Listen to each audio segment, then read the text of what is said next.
Good afternoon. My name is David Bewick. I'm from St. John, New Brunswick, and work at the New Brunswick Heart Center. Today, I'm talking on the novel role of SGLT2 inhibitors in patients with heart failure. The objectives of this talk are to review the current CCS recommendations for using SGLT2 inhibitors, discuss the relevant trial results with these types of agents, and assess the potential mechanisms of benefit noted.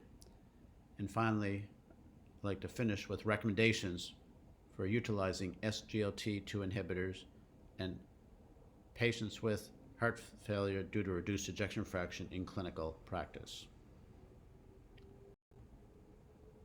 To look at an overview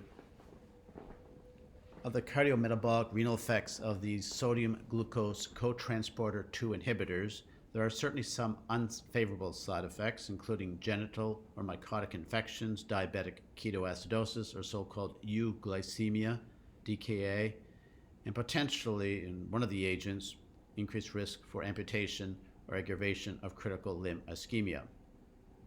Counterbalancing these unfavorable effects are several favorable effects, including prevention of incident and treatment of established heart failure, reduction of major adverse cardiovascular events, reduction of blood pressure and weight, preservation of renal function, and improvement in glycemia. I'd like to illustrate this with a patient. It's a 59-year-old lady I saw last week with progressive dyspnea over the last couple of weeks with paroxysmal nocturnal dyspnea. She was waking up with orthopnea. Clinical exam revealed a distended JVP, bibasal rales, a gallop, and a mitral regurgitant murmur. Her blood pressure was relatively low. Her pulse was 100 and somewhat thready. She had a glycated hemoglobin of 10% with a normal creatinine and estimated GFR. She was on contemporary therapy, including ARNI or Entresto, furosemide, bisoprolol, spironolactone, digitalis, and metformin. And what would be the effect of adding an SGLT2 inhibitor? The objective of this talk is really what is the effect of a sodium glucose cotransporter 2 inhibition on fatal and non-fatal heart events and renal outcomes in a patient with heart failure and reduced ejection fraction. I'd like to go back and review the update from the Canadian Cardiovascular Society of using these types of medications. What has been updated is it's recommended that an SGLT2 inhibitor such as EMPA, CANA, or dapagliflozin be used for the treatment of patients with type 2 diabetes and atherosclerotic cardiovascular disease to reduce the risk of heart failure hospitalization and death. And what is new is to recommend an SGLT2 inhibitor such as dapagliflozin be used in patients with type 2 diabetes aged over 50 years with additional risk factors for atherosclerotic cardiovascular disease to reduce the risk of hospitalization, both strongly recommended high-quality evidence. What also is new that an SGLT2 inhibitor such as canagliflozin be used in patients over 30 years with type 2 diabetes and macroalbuminuric renal disease to reduce the risk of heart failure hospitalization and progression of renal disease.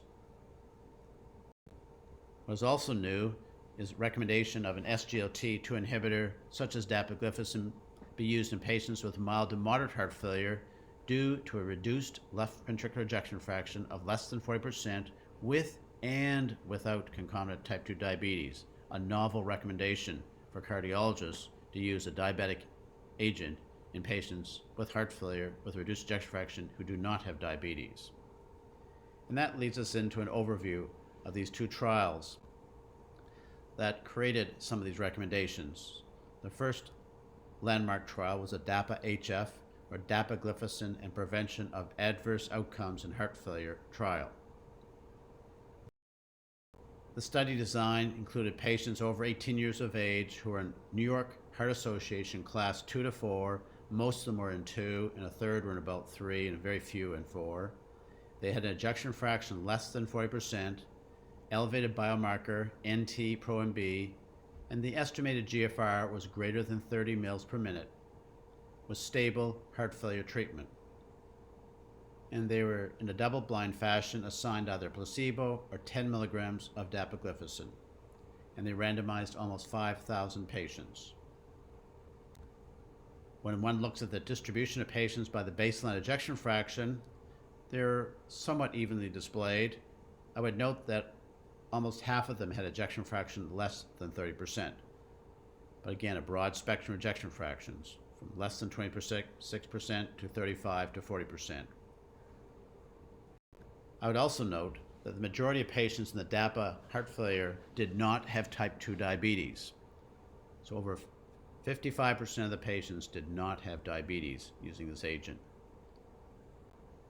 It's important to realize that patients received background standard drug and device therapy for their heart failure due to reduced ejection fraction, and they had to be individually optimized and stable for over 4 weeks. So the treatment included an ACE inhibitor, an ARB or sacubitril, valsartan, a beta blocker, and a mineralocorticoid receptor antagonist, if considered appropriate.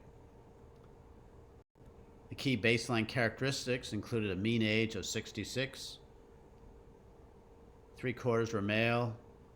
As you can see, 68% were in Class 2 New York Heart Association disability, and 31% were in Class 3.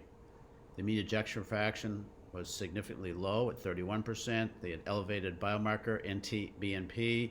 Blood pressure was reasonable. Over half had an ischemic etiology. The estimated GFR was normal. And you've already discussed about the prior diagnosis of type 2 diabetes. The primary endpoint included cardiovascular death, or a hospitalization for heart failure, or an urgent heart failure visit. And there was a 26% relative risk reduction, or almost a 5% absolute risk reduction, with the number needed to treat 21. And you can see the curves start to splay within 3 months. When one drills down and looks at the components of the primary endpoint, this is driven predominantly by worsening of heart failure. Cardiovascular death was not quite as prominent. This is both worsening heart and a hospitalization for heart failure. Again, the relative risk reduction was impressive. One always worries when giving another heart failure medication, does it worsen renal function? And when dapagliflozin was compared to placebo, there was no difference. When one looks at the safety and adverse events, again, no difference from volume depletion, renal adverse events, fractures, amputations, significant hypoglycemia, diabetic ketoacidosis, all similar to placebo. If the patient had type 2 diabetes versus the group that did not have type 2 diabetes, was there any difference in the primary outcome? And no, there was not. The primary outcome was still met whether you had type 2 diabetes or you did not have type 2 diabetes. Now let's move on to the next study, which was published in the New England Journal recently by Milton Packer on the EMPEROR-reduced. This is using empagliflozin versus placebo. And again, remarkable, as I would call it, striking resemblance to the DAPA HF trial results. You can see displaying the trial, the benefits within 3 months. When one looks at both the primary endpoint and looking at heart failure, it was reduced in both groups. Looking at estimated glomerular filtration rate, there's a slight dip initially on EMPA, but as one can see, when one goes out from baseline, the renal function deteriorates more in the placebo than the patients on empagliflozin. When one compares both the DAPA-HF and EMPEROR-reduced trials, the EMPEROR-reduced actually had a sicker population with an average ejection fraction of 27% compared to 31%. And there's a few more people on ARNI in the EMPEROR than DAPA.